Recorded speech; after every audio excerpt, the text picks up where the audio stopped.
ಎಲ್ಲ ಆತ್ಮಜ್ಯೋತಿಗಳಿಗೂ ಸಾಷ್ಟಾಂಗ ಪ್ರಣಾಮಗಳು. ಸದ್ಗುರು ಶ್ರೀ ನರಸಿಂಹ ಪ್ರಭುಜಿಯವರಿಗೆ ಭಕ್ತಿಪೂರ್ವಕ ನಮನಗಳು.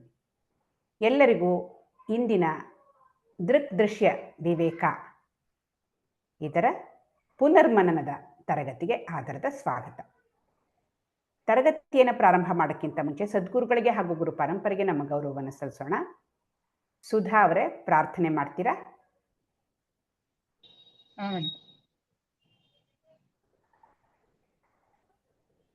ಹರಿ ಓಂ.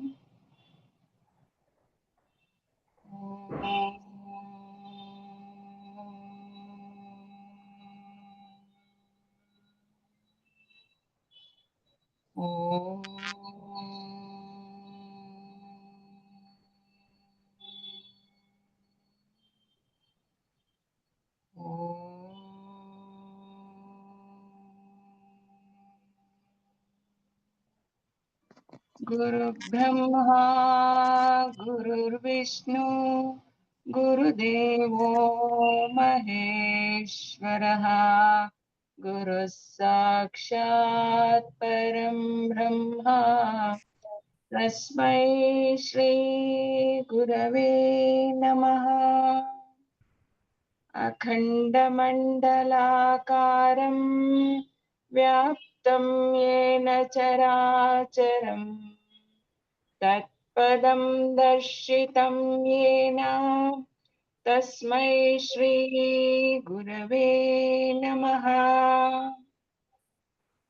नारायणसमारम्भां शङ्कराचार्यमध्यमाम् अस्मदाचार्यपर्यन्तां वन्दे गुरुपरम्पराम्. सदाशिवसमारम्भां शङ्कराचार्यमध्यमाम् अस्मदाचार्यपर्यन्तां वन्दे गुरुपरम्पराम्. हरि ओಂ. ಧನ್ಯವಾದಗಳು. ಈಗ ನಾವು ದೃಕ್ದೃಶ್ಯ ವಿವೇಕದ ಪುನರ್ಮನನವನ್ನು ಕಳೆದ ತರಗತಿಯಿಂದ ಮಾಡ್ಕೊಂಡು ಬರ್ತಾ ಇದ್ದೀವಿ. 1ರಿಂದ 10ನೇ ಉಪನ್ಯಾಸದವರೆಗೂ ಮಾಡಿದ್ವಿ. ಈಗ ಅಲ್ಲಿಂದ ಮುಂದಕ್ಕೆ ಮಾಡೋಣ, 11ರಿಂದ 20ರವರೆಗೆ.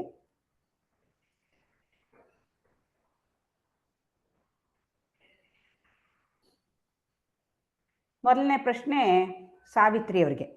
ದೃಕ್ನ ಲಕ್ಷಣಗಳೇನು?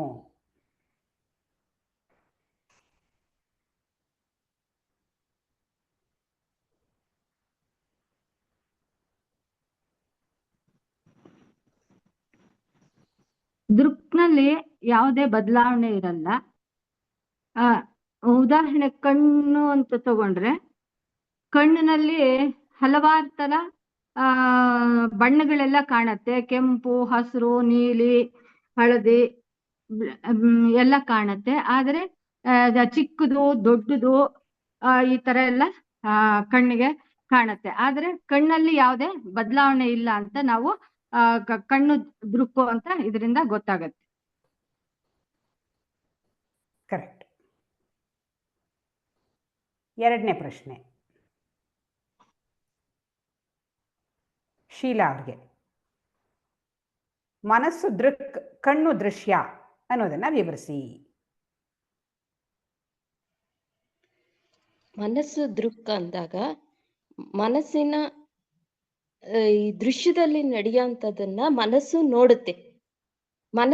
ಮನಸ್ಸಿಗೆ ಅರಿವಾಗತ್ತೆ. ಈಗ ಕಣ್ಣು ದೃಶ್ಯ ಆಗಿ ಅದು ಏನು ನೋಡ್ತಾ ಇದೆ, ಅದು ಏನನ್ನ ಅರಿವಾಗ್ತಾ ಇದೆ ಅನ್ನೋದನ್ನ ಮನಸ್ಸು ಅರಿಯುತ್ತೆ. ಆದ್ರಿಂದ ಇದು ಕಣ್ಣು ದೃಶ್ಯ ಆಗತ್ತೆ, ಮನಸ್ಸು ದೃಕ್ ಆಗತ್ತೆ. ಮನಸ್ಸನ್ನ ಏನ್ ಮಾಡುತ್ತೆ, ಸಾಕ್ಷಿ ನೋಡುತ್ತೆ. ಆ ಸಾಕ್ಷಿ ನೋಡಿದಾಗ ಮನಸ್ಸು ದೃಶ್ಯ ಆಗತ್ತೆ, ಸಾಕ್ಷಿ ದೃಕ್ ಆಗತ್ತೆ. ಕರೆಕ್ಟು. ಅಂದ್ರೆ ಇವಾಗ ಕಣ್ಣು ಏನೇನು ನೋಡುತ್ತೋ ಅದು ಮನಸ್ಸು ಗ್ರಹಿಸುತ್ತೆ, ಅದು ಸರಿನೇ. ಅದ್ರ ಜೊತೆಗೆ ಕಣ್ಣಿನಲ್ಲಿ ಏನಾದ್ರೂ ತೊಂದರೆ ಆದ್ರೂ ಅದು ಕೂಡ ಮನಸ್ಸಿಗೆ ಗೊತ್ತಾಗತ್ತೆ ಅಲ್ವಾ? ಕಣ್ಣು ಕೆಂಪಾಗಿದ್ರೆ, ಕಣ್ಣು ನೋವಾಗ್ತಾ ಇದ್ರೆ, ಕಣ್ಣು ಚೆನ್ನಾಗಿ ಸ್ಪಷ್ಟವಾಗಿ ಕಾಣಿಸ್ತಾ ಇದ್ರೆ ಕಣ್ಣಿಗೆ, ಇದು ಕೂಡ ಮನಸ್ಸಿಗೆ ಗೊತ್ತಾಗುತ್ತೆ. ಗೊತ್ತಾಗುತ್ತೆ. ಹಾಗಾಗಿ ಮನಸ್ಸು ದೃಕ್ಕು, ಕಣ್ಣು ದೃಶ್ಯ. ಸರಿಯಾಗಿದೆ.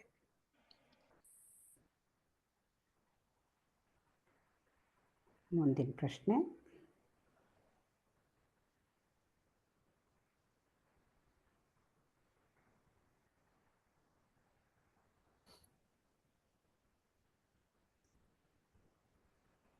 ಸಂಧ್ಯಾ ಅವರು, ದೃಕ್ ದೃಶ್ಯದೊಂದಿಗೆ ತಾದಾತ್ಮ್ಯ ಹೊಂದಿದಾಗ ಏನಾಗುತ್ತದೆ?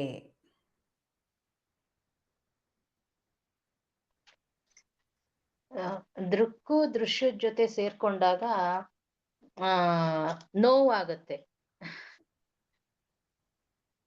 ನೋವಂದೇ ಅಲ್ಲ, ನೋವು ನಲಿವು ಎರಡೂನು. ಅಂದ್ರೆ ಅದ್ರದ್ದು ಏನೇನು ಸ್ಥಿತಿ ಇದೆಯೋ, ಅದು ಏನೇನು ಎಲ್ಲ ಅನುಭವಿಸ್ತಾ ಇದೆಯೋ ಅದೆಲ್ಲ ಆಗ್ತಾ ಇರುತ್ತೆ. ದೃಕ್ಕು ದೃಶ್ಯ ಎಲ್ಲ ಇದ್ದಾಗ ಅದು ನೋವು ನಲಿವು ಅದ್ರಲ್ಲಿ ಮನಸ್ಸಿನೆಲ್ಲ ಬರೋ ಭಾವನೆಗಳೆಲ್ಲ ಅರಿವಾಗ್ತಾ ಇರುತ್ತೆ, ಅಸ್ತಿತ್ವ ಇರುತ್ತೆ ಅಲ್ಲಿ. ಕರೆಕ್ಟ್. ಅಂದ್ರೆ ಬರೀ ಅರಿವಾದ್ರೆ ಪರವಾಗಿಲ್ಲ, ಆದ್ರೆ ಅದ್ರ ಜೊತೆಗೆ ಸೇರ್ಕೊಂಡ್ಬಿಡುತ್ತೆ, ಅದೇ ಪ್ರಾಬ್ಲಮ್.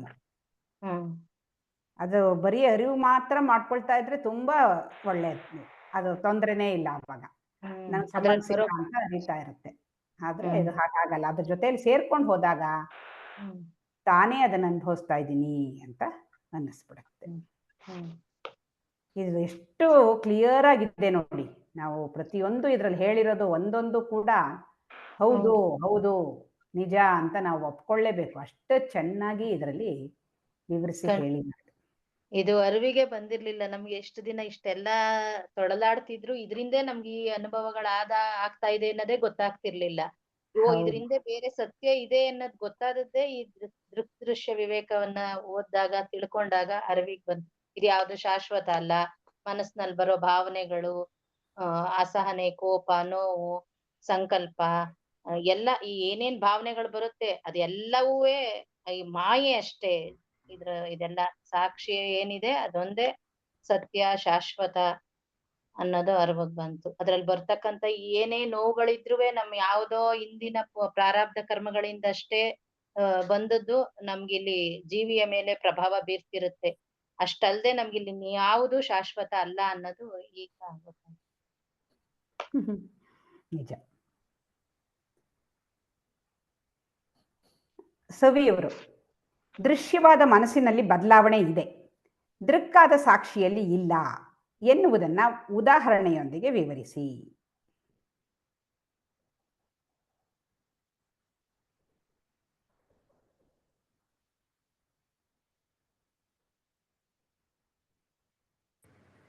Hello ma'am. ಹಾ ಹೇಳಿ. ಅದೇ ನಾವು ನೋಡೋ ದೃಶ್ಯದಲ್ಲಿ ಎಷ್ಟೊಂದು ರೂಪಗಳಿರುತ್ತೆ, ದಪ್ಪ ಸಣ್ಣ ಬಣ್ಣಗಳು ಅದು ಇದು. ಬಟ್ ಅದನ್ನ ನೋಡೋ ಕಣ್ಣು, ಈಗ ನಾವು ಕೆಂಪು ಕಲರ್ ನೋಡಿದ್ರೆ ನಮ್ ಕಣ್ಣು ಕೆಂಪು ಕಲರ್ ಆಗಲ್ಲ, ಎಲ್ಲೋ ನೋಡಿದ್ರೆ ಬ್ಲ್ಯಾಕ್ ನೋಡಿದ್ರೆ ನಮ್ ಕಣ್ಣು ಆ ತರ ಏನು ಆಗೋದಿಲ್ಲ. ಸೊ ಅದೇ ಅಲ್ವಾ ಮ್ಯಾಮ್ ಎಕ್ಸಾಂಪಲ್? ಅಲ್ಲ, ಅದು ಮನಸ್ಸಿಂದ, ಇದು ಕಣ್ಣಿಂದ ಆಯ್ತು. ಮನಸ್ಸಿನಲ್ಲಿ ಬದಲಾವಣೆ ಇದೆ, ಸಾಕ್ಷಿಯಲ್ಲಿ ಇಲ್ಲ ಅನ್ನೋದನ್ನ ವಿವರಿಸಿ. ಓಕೆ. ಈ ಮನ್ಸಲ್ಲಿ ಎಷ್ಟೊಂದು ಥಾಟ್ಸ್ ಬರುತ್ತೆ, ಎಮೋಷನ್ಸ್ ಬರುತ್ತೆ, ಬಟ್ ಅದನ್ನೆಲ್ಲ ಸಾಕ್ಷಿ ನ್ಯೂಟ್ರಲ್ ಆಗಿ ನೋಡುತ್ತೆ. ಸಾಕ್ಷಿಗೆ ಕೋಪ ಬರಲ್ಲ, ಬೇಜಾರಾಗಲ್ಲ, ಏನಿಲ್ಲ. ಅದು ಬರೇ ವಿಟ್ನೆಸ್ ತರ ನೋಡ್ತಾ ಇರುತ್ತೆ. ಕರೆಕ್ಟ್. ಅದಕ್ಕೆ ಉದಾಹರಣೆ ಅಂದ್ರೆ ನಿಮ್ದೇ ಉದಾಹರಣೆನೇ ಕೊಟ್ಕೋಬಹುದು ಅಲ್ವಾ? ಇವಾಗ ಇಷ್ಟು ದಿವಸ ಕೋಪ ಬಂತು, ದುಃಖ ಆಯ್ತು ಅಂದಾಗ ನನಗೇ ಆಯ್ತು ಅಂತ ಅನಿಸ್ತಾ ಇತ್ತು. ಆದ್ರೆ ಈಗ ಸ್ವಲ್ಪ ವಿಚಾರ ಮಾಡಿ ಅದನ್ನ ಒಂದು ಸ್ಟೆಪ್ ಹಿಂದೆ ಹೋಗಿ ನಿಂತು ನೋಡೋದಕ್ಕೆ ನಮ್ಗೆ ಇವಾಗ ಆಗುತ್ತೆ. ಹಾಗೆ ಹಿಂದೆ ಹೋಗಿ ನಿಂತು ನೋಡಕ್ಕೆ ಆದಾಗ, ಓಕೆ, ಇದು ಮನಸ್ಸಿನಲ್ಲಿ ಬರ್ತಾ ಇರೋದು, ನನ್ಗಿದು ಗೊತ್ತಾಗ್ತಾ ಇದೆ, ಹಾಗಾಗಿ ನಾನು ಇದಲ್ಲ, ನಾನು ಇದನ್ನು ತಿಳಿತಾ ಇರುವಂಥ ಅರಿವು, ನಾನು ಇದರ ಸಾಕ್ಷಿ ಅನ್ನೋದು ನಮಗೇನೆ, ನಮ್ಮ ಸ್ವಂತ ಅನುಭವದಲ್ಲೇನೆ ನಾವು ಇದನ್ನ ಕಂಡುಕೊಳ್ಳಕ್ಕೆ ಆಗ್ತಾ ಇದೆ. ಹೌದು. ಒಂದೊಂದ್ಸತಿ ಅದ್ ಬರ್ಲಿಲ್ಲ ಅಂದ್ರೂ ತಿರ್ಗಾ ನಾವೇ ಯೋಚನೆ ಮಾಡಿ, ನಾನು ಅಯ್ಯೋ ಇದು ನಾನಲ್ಲ, ಇದು ನನ್ನ ಇಮೋಷನ್ಸ್, ಅದೂನು ನಂದೇನಲ್ಲ ಅಂತಾನು ಅನ್ಕೋಬೇಕು. ಕರೆಕ್ಟ್. ಅದ್ ಬರೀ ಒಂದ್ ಒಂದ್ ಮೊಮೆಂಟ್ ಕನ್ಸು. ಅಲ್ಲಿ ಸಡನ್ ಆಗಿ ನಾವು ಅದ್ರ ಜೊತೆಗೆ ಸೇರ್ಕೊಂಡು ಆಗಿದ್ರು ಕೂಡ ಆಮೇಲೆ ಅಟ್ಲೀಸ್ಟ್ ಅದರಿಂದ ಹೊರಗೆ ಬರಕ್ಕೆ ಎಷ್ಟೋ ಸಹಾಯ ಆಗತ್ತೆ. ಖಂಡಿತ. ಹೌದು. ಮುಂದಿನ ಪ್ರಶ್ನೆ ಸುಧಾ ಅವ್ರಿಗೆ, ಅನಂತತೆ ಒಂದು ಅನುಭವವೇ? ವಿವರಿಸಿ.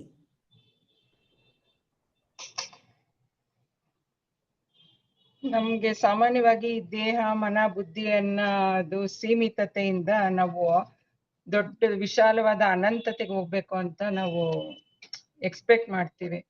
ಆದ್ರೆ ಸಾಕ್ಷಿಗೆ ಅದು ಏನು ಇಲ್ಲ. ಅವನು ಪರಬ್ರಹ್ಮ ಸ್ವರೂಪಿ. ಅದ್ರಲ್ಲಿ ಎಕ್ಸ್ಪ್ಯಾನ್ಷನ್ ಆಗ್ಲಿ, ಕಾಂಟ್ರಾಕ್ಷನ್ ಆಗ್ಲಿ, ಮತ್ತೆ ಯಾವ ಬದಲಾವಣೆನೂ ಸಾಕ್ಷಿಯಲ್ಲಿಲ್ಲ. ಎಲ್ಲ ಇರೋದು ನಮ್ಮ ಮನಸ್ಸಿನಲ್ಲೇ. ನಾವು ಅನಂತತೆ ಆಗ್ಬೇಕು, ನಮ್ಗೆ ಇದು ಬೇಕು, ಎಲ್ಲ ಆಗೋದು ನಮ್ಮ ಮನಸ್ಸಿನಲ್ಲೇ ಆಗೋದು.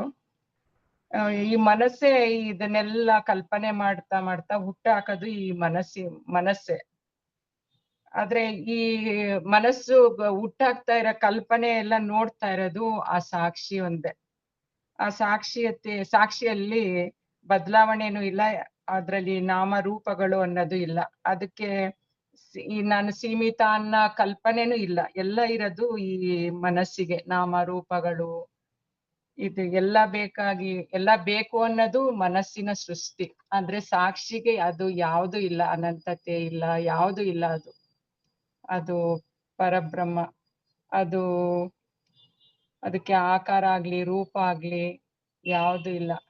ಆದ್ರಿಂದ ಸಾಕ್ಷಿ ಅನ್ನೋದೇ ದೃಕ್, ಮನಸ್ಸು ಅದೆಲ್ಲ ದೃಶ್ಯ ಅಂತ ಹೇಳಿ. ಕರೆಕ್ಟ್. ಅಂದ್ರೆ ಸಾಮಾನ್ಯವಾಗಿ ನಾವಿವಾಗ ಸಚ್ಚಿತ್ ಸ್ವರೂಪ ಅಂತ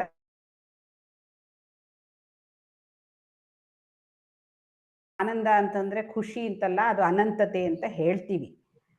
ಆದ್ರೆ ಅನಂತತೆ ಅನ್ನೋದು ಕೂಡ ಆ ತರಹ ಒಂದು ವಿಸ್ತಾರ, ಲಿಮಿಟ್ಲೆಸ್ ಅನ್ನೋ ರೀತಿಯಲ್ಲಿ ತಗೊಳ್ಳೋದು ಬೇಡ ಅಂತ ಇಲ್ಲಿ ಹೇಳ್ತಾ ಇದ್ದಾರೆ. ಇವಾಗ ಫಾರ್ ಎಕ್ಸಾಂಪಲ್, ಇವಾಗ ಗಾಢ ನಿದ್ದೆಯಲ್ಲಿ ನಾವು ಅದನ್ನ ಗಾಢ ನಿದ್ದೆಯನ್ನು ನಾವು ಅವಲೋಕಿಸಿದಾಗ, ವಿಶ್ಲೇಷಿಸಿದಾಗ ನಮ್ಗಲ್ಲಿ ಏನು, ಅಲ್ಲಿ ಯಾವ ಕಲ್ಪನೆನೂ ಇಲ್ಲ.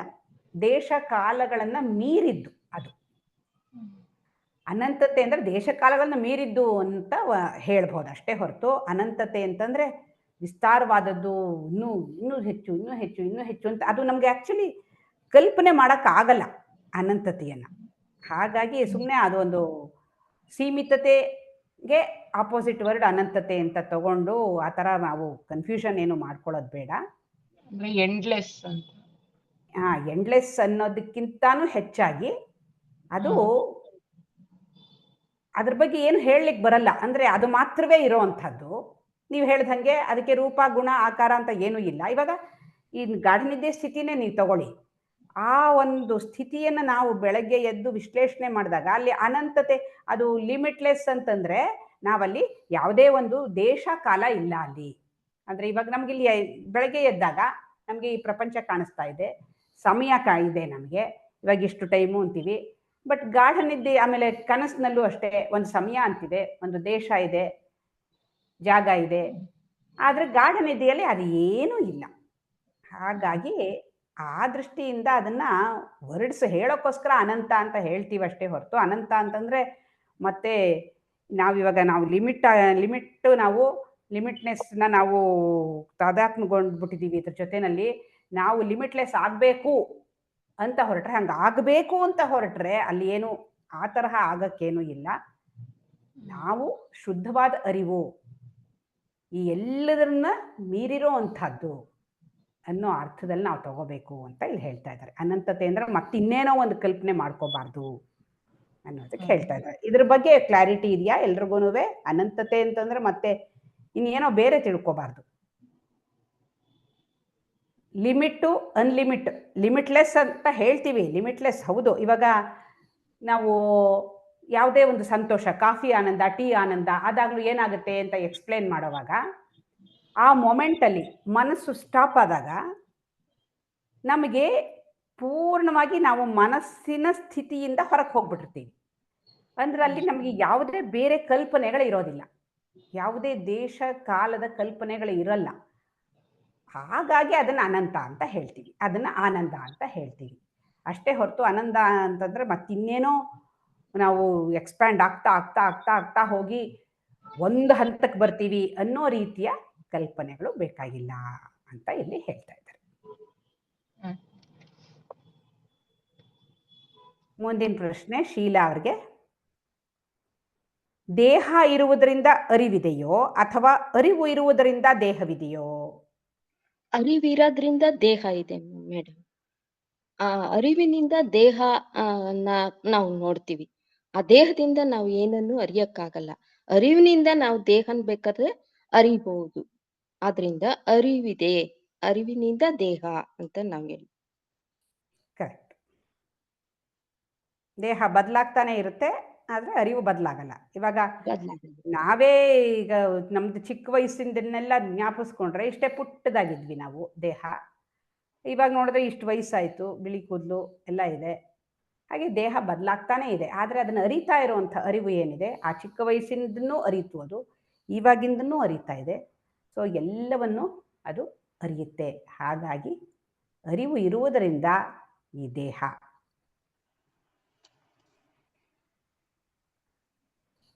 ನೆಕ್ಸ್ಟ್ ಪ್ರಶ್ನೆ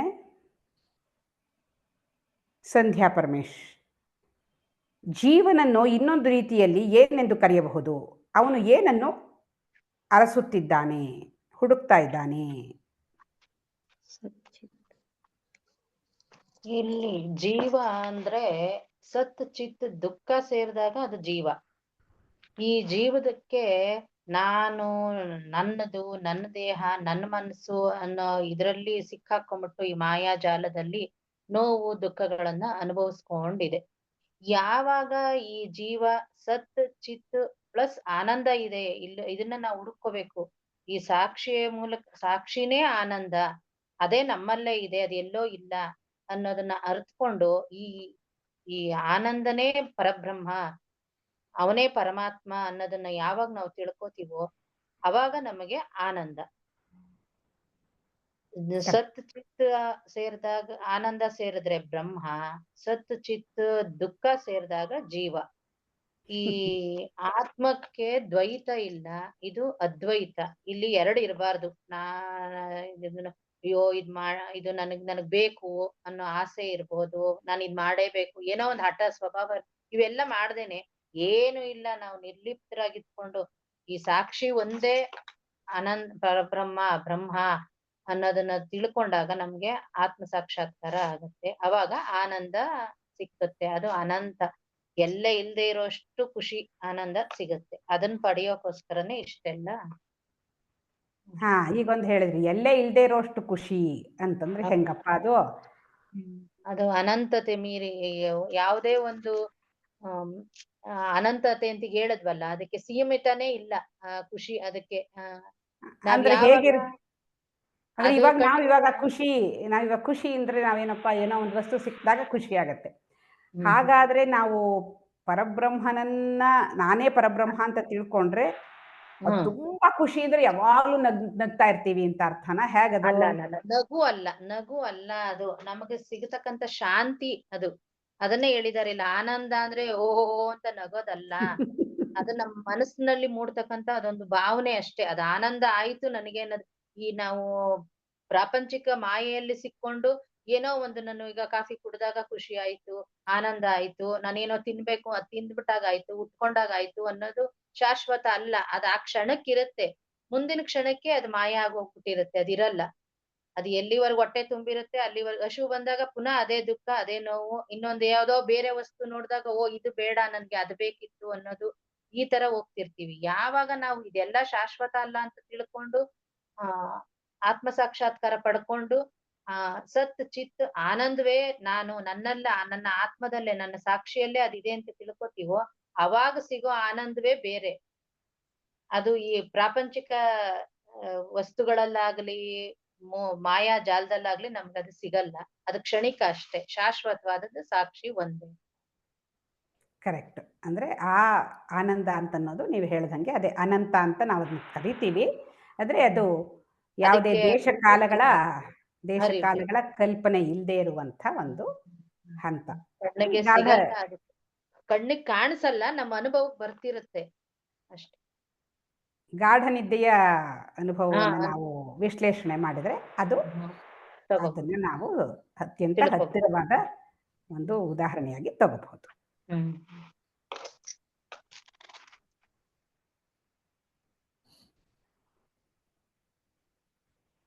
ಮುಂದಿನ ಪ್ರಶ್ನೆ ಪದ್ಮಾ ಅವರಿಗೆ. ಸಾಕ್ಷಿಯ ಲಕ್ಷಣಗಳೇನು? ಸಾಕ್ಷಿಯ ಲಕ್ಷಣಗಳು, ಸಾಕ್ಷಿ ಆಕ್ಚುಲಿ ಪರಬ್ರಹ್ಮನೇ, ಸಚ್ಚಿದಾನಂದವೇ. ಇದು ಯಾವಾಗಲೂ ಶಾಶ್ವತವಾಗಿರುವಂತಹದ್ದು. ಅದರ ಸ್ವರೂಪ ಸಚ್ಚಿದಾನಂದ.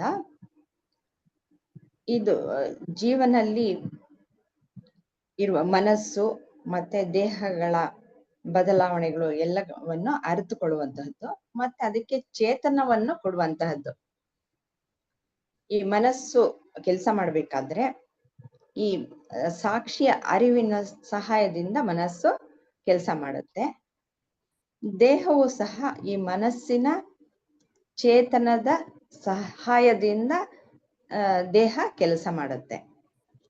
ಹಾಗಾಗಿ ಈ ಸಾಕ್ಷಿಯೇ ನಿಜವಾದ ದೃಕ್, ಅದೇ ಚೇತನ, ಅದೇ ಪರಬ್ರಹ್ಮ. ಎಲ್ಲ ಜೀವಿಗಳು, ಎಲ್ಲ ಇರುವಂತಹ ಒಂದು ಸರ್ವಸ್ವವು ಸಹ ಈ ಸಾಕ್ಷಿಯ ಸ್ವರೂಪವೇ. ಇದರಲ್ಲಿ ಯಾವ ಬದಲಾವಣೆಗಳು ಇರಲ್ಲ. ಬೇರೆ ಎಲ್ಲದರಲ್ಲೂ ಕಾಣುವಂತಹ ನಮ್ಮ ಇಂದ್ರಿಯಗಳಿಗೆ ಯಾವುದು ಗೋಚರವಾಗುತ್ತೋ ಅಂಥದ್ದೆಲ್ಲನೂ ಬದಲಾವಣೆಗೆ ಒಳಪಟ್ಟಿದ್ದು. ಕರೆಕ್ಟ್. ಮುಂದಿನ ಪ್ರಶ್ನೆ ಸಾವಿತ್ರಿ ಅವರಿಗೆ. ಚಿದಾಭಾಸ ಎಂದರೇನು? ಇದಕ್ಕೂ ಮನಸ್ಸಿಗೂ ಏನು ಸಂಬಂಧ? ಚಿದಾಭಾಸ ಅಂದ್ರೆ ಸಾಕ್ಷಿಯ ಮನಸ್ಸಿನ ಮೇಲೆ ಸಾಕ್ಷಿಯ ಬೆಳಕು ಬಿದ್ದಾಗ ಅಲ್ಲಿ ಚಿದಾಭಾಸ ಅಂತ ಹೇಳ್ತಾರೆ. ಚೈತನ್ಯ ಬರುತ್ತೆ ಅದಕ್ಕೆ ಮನಸ್ಸಿಗೆ, ಆವಾಗ ಚಿದಾಭಾಸ ಅಂತಾರೆ. ಕರೆಕ್ಟ್. ಬೆಳಕು ಬಿದ್ದಾಗ ಆಮೇಲೆ ಅದನ್ನ ಜೀವ ಅಂತ ಹೇಳ್ತಾರೆ. ಚಿದಾಭಾಸ ಆಗಿರೋದ್ರಿಂದ ಚೈತನ್ಯ ಬರೋದ್ರಿಂದ ಜೀವ ಅಂತ ಹೇಳ್ತಾರೆ.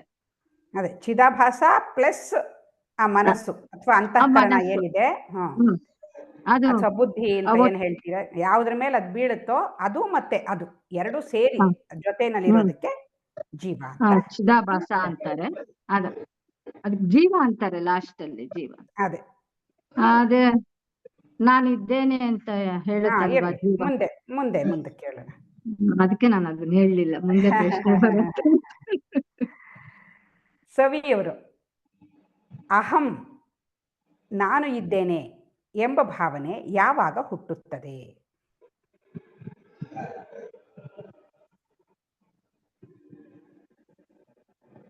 ನಾನು ಅನ್ನೋದು ಅದೇ ಚಿದಾಭಾಸ ಮನಸ್ಸಿನ ಮೇಲೆ ಬಿದ್ದಾಗ ನಾನು ಅಂತ ಹುಟ್ಟುತ್ತೆ. ಕರೆಕ್ಟ್, ನಾನು ಅಂತ ಹುಟ್ಟುತ್ತೆ. ಆದ್ರೆ ಅದಕ್ಕೆ ಆಮೇಲೆ ಏನಾಗುತ್ತೆ? ಆಮೇಲೆ ಚೈತನ್ಯ, ನಾನು ಸಾಕ್ಷಿ ಅನ್ನೋದು ಮರ್ತು ಹೋಗ್ಬಿಡುತ್ತೆ ಅದಕ್ಕೆ. ಹೌದು, ನಾನು ಈ ಮನಸ್ಸು ಅನ್ನುತ್ತೆ. ಈ ಅಹಂಕಾರದ ಜನನ ಯಾವಾಗ ನೀವೇ ಹೇಳಿ. ಇದು ಜೀವ ಇರುತ್ತಲ್ಲ, ಅದರ ಬೆಳಕು ಬಾಡಿ ಮೇಲೆ ಬಿದ್ದಾಗ, ದೇಹದ ಮೇಲೆ ಬಿದ್ದಾಗ ಅವಾಗ ಅಹಂಕಾರ ಅಂತ ಶುರುವಾಗುತ್ತೆ. ಕರೆಕ್ಟ್. ನಾನ್ ಬಾಡಿ ಅಂತ ಅನ್ಕೊಂಡು. ಆತ್ಮಜ್ಯೋತಿ ಎಂದರೇನು ನೀವೇ ಹೇಳಿ. ಆತ್ಮಜ್ಯೋತಿ ಅಂದ್ರೆ ಆತ್ಮನೇ ಮ್ಯಾಮ್, ಸಚ್ಚಿದಾನಂದ. ಸಾಕ್ಷಿಯ ಬೆಳಕಿಗೆ ಆತ್ಮಜ್ಯೋತಿ ಅಂತ ಹೇಳ್ತಾರೆ. ಕರೆಕ್ಟ್. ಬೆಳಕು ಅಂದ್ರೆ ಮತ್ತೆ ಅದಕ್ಕೆ ಕನ್ಫ್ಯೂಷನ್ ಮಾಡ್ಕೋಬಾರ್ದು. ಬೆಳಕು ಅಂದ್ರೆ ಈ ತರಹ ಬೆಳಕಲ್ಲ, ಅದು ಅರಿವು. ಆ ಅರಿವೇನೆ ಆತ್ಮಜ್ಯೋತಿ. ಸರಿ. ಸುಧಾ ಅವರು, ಅಂತಃಕರಣ ಎಂದರೇನು? ಅಂತಃಕರಣ ಅಂದ್ರೆ 5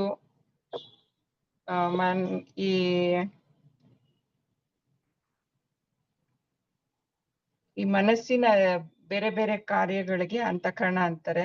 ಇದರಲ್ಲಿ 4 ರೀತಿಯ ಅಂತಃಕರಣಗಳು ಕೆಲಸ ಮಾಡ್ತವೆ. ಇವಾಗ ಮನಸ್ಸು ಕಲ್ಪನೆ ಮಾಡುವ ಶಕ್ತಿ ಇರ್ತದೆ. ಮತ್ತೆ ಚಿತ್ತ ಅಂದ್ರೆ ಅದು ತನ್ನಲ್ಲಿ ನೆನಪಿನ ಶಕ್ತಿನ ಸಂಗ್ರಹ ಮಾಡಿ ಇಟ್ಕೊಂಡಿರುತ್ತೆ. ಮತ್ತೆ ಬುದ್ಧಿ ಇದಕ್ಕೆ ಕರೆಕ್ಟ್ ಆಗಿ ಯಾವತ್ತು ಕರೆಕ್ಟ್ ಯಾವ್ದು ರಾಂಗು ಯಾವ್ದು ನಾನು ತಗೋಬೇಕು ಡಿಸಿಷನ್ ಅಂತ ಅದು ನಿಶ್ಚಯಾತ್ಮಕವಾದ ನಿರ್ಣಯಗಳನ್ನ ತೆಗೆದುಕೊಳ್ಳೋ ಶಕ್ತಿ ಇರುತ್ತೆ. ಮತ್ತೆ ಅಹಂಕಾರ, ಇದು ನಾನು ನನ್ನದು ಅಂತ ಹೇಳ್ಕೊಂಡು ಅದು ಒಡೆತನವನ್ನ ಅಲ್ಲಿ ಸ್ಥಾಪಿಸುತ್ತೆ. ಇದು 4 ರೀತಿಯ ಅಂತಃಕರಣ, 4 ರೀತಿಯ ಕೆಲಸ ಅಂತಃಕರಣ. ಒಂದಕ್ಕೆ ಅಂತಃಕರಣ ಅನ್ನೋದು, ಅಂತಃಕರಣ ಅಂದ್ರೆ ಅಂತ ಅಂದ್ರೆ ಒಳಗಡೆ, ಕರಣ ಅಂದ್ರೆ ಇನ್ಸ್ಟ್ರೂಮೆಂಟ್, ಸಾಧನ.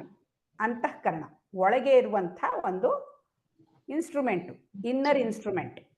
ಅದಕ್ಕೆ 4 ಕೆಲಸಗಳು ನೀವು ಹೇಳ್ತಾ ಹಾಗೆ ಕರೆಕ್ಟ್ ಆಗಿತ್ತು. ಮುಂದಿನ ಪ್ರಶ್ನೆ ಪದ್ಮಾ ಅವ್ರಿಗೆ. ಜೀವಿಗಳಲ್ಲಿ ಹಲವು ಬಗೆಗಳು ಹೇಗೆ ಉಂಟಾಗುತ್ತವೆ? ಅಂದ್ರೆ ಒಂದೇ ಸಾಕ್ಷಿ ಬೆಳಕು, ಆದ್ರೆ ಎಷ್ಟೊಂದು ಜೀವಿಗಳು ಹೇಗಾಗುತ್ತೆ? ಜೀವಿಗಳ ಬೇರೆ ಬೇರೆ ಯಾತಕ್ಕೆ ಅಂದ್ರೆ ಅಲ್ಲಿ ಜೀವಿಗಳಲ್ಲಿ ಸತ್ವ, ರಜಸ್ ಮತ್ತು ತಮೋ ಗುಣಗಳ ಬದಲಾವಣೆಯಿಂದ ಬೇರೆ ಬೇರೆಯಾಗಿ ಕಂಡು ಬರುತ್ತೆ. ಆ ಗುಣಗಳು ಬದಲಾವಣೆಯಿಂದ ಬೇರೆ ಬೇರೆ ಕಾಣುತ್ತೇವೆ ವಿನಃ ಎಲ್ಲ ಸಾಕ್ಷಿ ಅನ್ನೋದು ಒಂದೇ, ನಾನು ಅನ್ನೋದು ಎಲ್ಲ ಇಡೀ ವಿಶ್ವಕ್ಕೆ ಜಗತ್ತಿಗೆ ಒಂದೇ ಇರುವುದು. ಈ ಪ್ರತಿಯೊಂದು 84 ಲಕ್ಷ ಪ್ರಭೇದಗಳು ಇದೆ ಅಂತ ಹೇಳ್ತಾರಲ್ಲ, ಅಷ್ಟಕ್ಕೂ ಬೇರೆ ಬೇರೆಯಾಗಿ ಕಾಣುತ್ತೆ. ಈಗ ಒಂದು ಎಲೆಗೂ, ಒಂದೇ ಮರದ ಎಲೆಗೆ ಅಲ್ಲಿ ಒಂದೊಂದು ಎಲೆಯೂ ಸಹ ಬೇರೆ ಬೇರೆಯಾಗಿ ಕಾಣಿಸುತ್ತೆ. ಆ ಒಂದು ಡಿಫ್ರೆನ್ಸ್ ಯಾತಕ್ಕೆ ಅಂತಂದ್ರೆ ಅದರಲ್ಲಿರುವ ಈ ಸತ್ವ, ರಜಸ್ ಮತ್ತು ತಮೋ ಗುಣಗಳ ವ್ಯತ್ಯಾಸದಿಂದ ಹಾಗೆ ಬದಲಾವಣೆ ಬೇರೆ ಬೇರೆಯಾಗಿ ಕಾಣಿಸುತ್ತೆ. ಕರೆಕ್ಟ್. ಶೀಲಾ ಅವರು, ಸಾಕ್ಷಿಯ ಬೆಳಕು ಎಷ್ಟು ರೀತಿಯಲ್ಲಿ ತೋರಿ ಬರುತ್ತದೆ? ಅದು 2 ರೀತಿಯಲ್ಲಿ ಸಾಕ್ಷಿಯ ಬೆಳಕು ಕಾಣ್ಬರುತ್ತೆ. ಒಂದು ರೂಪ ಅಂತ ಅಂದ್ಬಿಟ್ಟು, ಇನ್ನೊಂದು ಶಬ್ದದ ಮೂಲಕ. 2 ರೀತಿನಲ್ಲಿ ಕಂಡು ಬರುತ್ತೆ. ರೂಪ ಅಂತ ಅಂದಾಗ ಆ ಪ್ರತಿಯೊಬ್ಬರಲ್ಲೂ ಬೇರೆ ಬೇರೆ ರೂಪಗಳನ್ನ ನಾವು ಕಾಣ್ತಾ ಹೋಗ್ತೀವಿ. ಸಾಕ್ಷಿಯ ರೂಪಗಳನ್ನ ನಾವು ಕಾಣ್ತಾ ಹೋಗ್ತೀವಿ. ಶಬ್ದ ಅಂದಾಗ ಶಬ್ದದ ಒಂದು ರೀತಿ ನಾವು ಅದನ್ನ ಕಾಣ್ತಾ ಹೋಗ್ತೀವಿ. ಅದು ರೂಪ ಮತ್ತು ಶಬ್ದ ಅಂತ ಹೇಳಕ್ಕಿಂತಲೂ ಅಸ್ತಿತ್ವ ಮತ್ತು ಅರಿವು ಅಂತ ಹೇಳೋದು ಹೆಚ್ಚು. ಅಸ್ತಿತ್ವ ಅಂದಾಗ ವಸ್ತುಗಳಲ್ಲಿ ನಾವು ನಿಜವಾದ ಅಸ್ತಿತ್ವವನ್ನ ಕಾಣ್ತೀವಿ. ಜೀವಿಗಳಲ್ಲಿ ಅಸ್ತಿತ್ವ ಮತ್ತು ಇರುವಿಕೆ ಇವೆರಡನ್ನೂ ಕಾಣ್ತೀವಿ. ಅಸ್ತಿತ್ವ ಅಂದ್ರೇನೆ ಇರುವಿಕೆ ಮತ್ತು ಅರಿವು 2 ಈ ಜೀವಿನಲ್ಲಿ ಕಾಣ್ತೀವಿ. ವಸ್ತುಗಳಲ್ಲಿ ಅಸ್ತಿತ್ವ ಮಾತ್ರ ನಾವು ಕಾಣ್ತೀವಿ. ಕರೆಕ್ಟ್. ಇವಾಗ ನಿಮ್ಮಲ್ಲಿ ಅಸ್ತಿತ್ವ ಯಾವುದು? ಅಸ್ತಿತ್ವ ಅವರಲ್ಲಿ ಶರೀರನೇ ಅಸ್ತಿತ್ವ. ಆ ಶರೀರದಲ್ಲಿ ಇರ್ತಕ್ಕಂಥ ಚೈತನ್ಯದ ಅರಿವು ಅಂತ. ಕರೆಕ್ಟ್.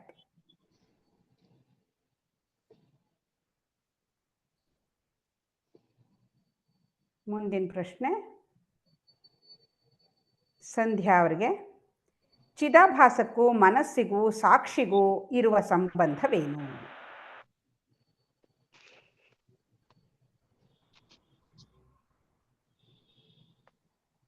ಚಿದಾಭಾಸ ಅಂದ್ರೆ ಈಗ ಆತ್ಮನ ಬೆಳಕು ಮನಸ್ಸಿನ ಮೇಲೆ, ಅಂದ್ರೆ ಸಾಕ್ಷಿಯ ಬೆಳಕು ಮನಸ್ಸಿನ ಮೇಲೆ ಬಿದ್ದಾಗ ಉಂಟಾಗೋ ಪ್ರತಿಫಲನನೇ ಚಿದಾಭಾಸ. ಹಾಗಾಗಿ ಅದು ಮನಸ್ಸಿಗೂ ಚಿದಾಭಾಸಕ್ಕೂ ಒಂದು ಅವಿನಾಭಾವ ಸಂಬಂಧ ಇರುತ್ತೆ. ಅಂದ್ರೆ ಆ ಸಾಕ್ಷಿಯ ಬೆಳಕು ಹೇಳ್ತಿರತ್ತೆ ಆ ರೀತಿ ನಮ್ಮ ಮನಸ್ಸುವೆ ಪ್ರತಿಕ್ರಿಯಿಸ್ತಾ ಹೋಗ್ತಾ ಇರುತ್ತೆ. ನಾವು ಒಳ್ಳೆಯ ರೀತಿಯಲ್ಲಿ ಸಾಕ್ಷಿ ಬಂದಾಗ ಅದು ಒಳ್ಳೆಯ ರೀತಿನಲ್ಲಿ, ಈಗ ಹಿಂದೆ ಹೇಳ್ದಂಗೆ ಸತ್ವ ರಜಸ್ಸು ತಮೋ ಗುಣಗಳ ಮೇಲೆ ನಿರ್ಧಾರವಾಗುತ್ತೆ ಅಂದಂಗೆ, ಇದು ಸಾಕ್ಷಿ ನಮ್ಗೆ ಯಾವ ರೀತಿ ಇರುತ್ತೆ ಅದ್ರ ಮೇಲೆ ನಮ್ಮ ಮನಸ್ಸು ನಿರ್ಧಾರ ಆಗುತ್ತೆ. ಅದು ಮನಸ್ಸಿಗೂ ಚಿದಾಭಾಸಕ್ಕೂ ಅದು ಒಂದನ್ ಬಿಟ್ಟು ಒಂದು ಇರಲ್ಲ. ಅಂದ್ರೆ ಮನಸ್ಸು ಇದೆ ಅಂತ ನಮಗ್ ಗೊತ್ತಾಗ್ಬೇಕು ಅಂದ್ರೆ ಚಿದಾಭಾಸ ಸಾಕ್ಷಿಯ ಬೆಳಕು ಬೀಳ್ಬೇಕು. ದೇಹ ಮನಸ್ಸು ಬುದ್ಧಿ ಇದೆ ಅಂತ ನಮ್ಗೆ ಅಸ್ತಿತ್ವ ಗೊತ್ತಾಗ್ಬೇಕಾದ್ರೆ ಸಾಕ್ಷಿಯ ಬೆಳಕು ಬಿದ್ದಾಗ್ಲೇ ಅದು ದೇಹ ಇದೆ ಅನ್ನೋದು ಅರಿವಾಗತ್ತೆ. ಇಲ್ಲ ಅಂದ್ರೆ ಅದು ಜಡ, ಅದಕ್ಕೆ ಯಾವುದೇ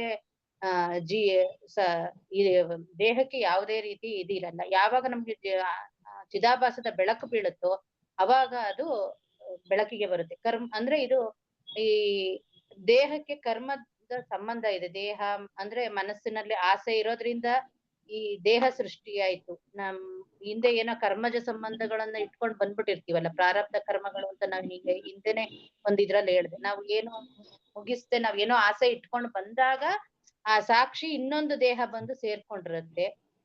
ಅವಾಗ ಅದನ್ನ ಉಪಯೋಗಿಸ್ಕೊಂಡು ತನ್ನ ಕಾರ್ಯಗಳನ್ನ ತಾನು ನಡೆಸ್ಕೊಂಡು ಹೋಗ್ಬೇಕು ಅಂತ ಇರುತ್ತೆ. ಹಾಗಾಗಿ ಅದು ಸಾಕ್ಷಿ ದೇಹವನ್ನ ಹುಡ್ಕೊಂಡು ಬಂದು ಅದ್ರಲ್ಲಿ ಸೇರ್ಕೊಂಡಿರುತ್ತೆ, ಒಂದು ದೇಹದಲ್ಲಿ ಬಂದು ಸೇರ್ಕೊಂಡಿರುತ್ತೆ ಅಂತ. ಅಲ್ಲಿ ಮನಸ್ಸಿನ ರೂಪ ತಗೊಳುತ್ತೆ. ಇದು ಸಹಜ ಸಂಬಂಧ. ಯಾವುದು ಮನಸ್ಸಿಗೆ ಬಂದಾಗ ಅದು ಸಹಜ ಸಂಬಂಧ ಅಂತ ಆಯ್ತು. ಜೀವ ಮತ್ತು ದೇಹದ ಸಂಬಂಧ ಕರ್ಮದ ಸಂಬಂಧ. ಮತ್ತು ಸಾಕ್ಷಿ ಮತ್ತು ಜೀವಕ್ಕೆ ಏನು ಸಂಬಂಧ ಇರಲ್ಲ. ಆದ್ರೆ ನಾವು ಅಜ್ಞಾನದಿಂದ, ಯಾವ್ದೋ ಒಂದು ಜ್ಞಾನ ಇಲ್ಲದೆ ಸಂಬಂಧದಿಂದ ಸೃಷ್ಟಿಯಾಗಿ ಇಟ್ಕೊಂಡಿದೀವಿ. ಅಂದ್ರೆ ಅಹಂಕಾರ, ನಾನೇ ಸಾಕ್ಷಿ ಅಂತ ಹೇಳೋದು ಅಜ್ಞಾನದಿಂದ ಬಂದ ಸಂಬಂಧ. ಈ ಮೂರು ಸಂಬಂಧಗಳಿಗೆ ಜ್ಞಾನ ಪಡ್ಕೊಂಡಾಗ ಅಷ್ಟೇ ನಮ್ಗೆ ಅದು ಬರೋದು. ಅಂದ್ರೆ ಮನಸ್ಸು ಚಿದಾಭಾಸ ಸಂಬಂಧ ಹೋಗೋದ್ರಿಂದ ಇದು ಕರ್ಮಜ ಸಂಬಂಧ. ಜ್ಞಾನ ಬಂದಾಗ ಸಾಕ್ಷಿ ಮತ್ತು ಜೀವದ ಸಂಬಂಧ ಕಳೆದು ಹೋಗುತ್ತೆ. ಎಲ್ಲಾ ಕರ್ಮಗಳು ಜ್ಞಾನ ಬಂದಾಗ ಮುಗಿದೋಗುತ್ತೆ, ಹಿಂದಿನ ನಮ್ಮ ಕರ್ಮಗಳೆಲ್ಲ. ಈಗ ಅದನ್ನೇ ಹಿಂದೆ ಹೇಳಿದ್ರು, ಸಂಚಿತ ಸೂಚಿತ ಪ್ರಾರಬ್ಧ ಎಲ್ಲವೂ ಕೂಡಲೇ ಈ ಯಾವಾಗ ಉಳ್ಕೊಂಡಿರುತ್ತೆ. ಜೀವಿ ಸತ್ತಾಗ ಅದು ಹೋಯ್ತು ಹಿಂದಿನ ಕರ್ಮಗಳೆಲ್ಲ, ಸಾಕ್ಷಿ ಮಾತ್ರ ಉಳ್ಕೊಂಡಿರುತ್ತೆ. ಮನಸ್ಸು ಮತ್ತು ದೇಹದ ಸಂಬಂಧ ಉಳ್ಕೊಂಡಿರುತ್ತೆ ಸಾಕ್ಷಿ ಹೋದಾಗ. ಪ್ರಾರಬ್ಧ ಕರ್ಮದಿಂದ ಮನಸ್ಸು ಮತ್ತು ಸಾಕ್ಷಿಗೆ ಗೊತ್ತಾಗುತ್ತೆ ನಾನು ಇದೀನಿ ಅನ್ನೋದು. ನನ್ಗೆ ಇದೆಲ್ಲ ಸಿಕ್ಕಿರೋದೆಲ್ಲ ಈ ಪ್ರಾರಬ್ಧ ಕರ್ಮದಿಂದ ಅನ್ನೋದು.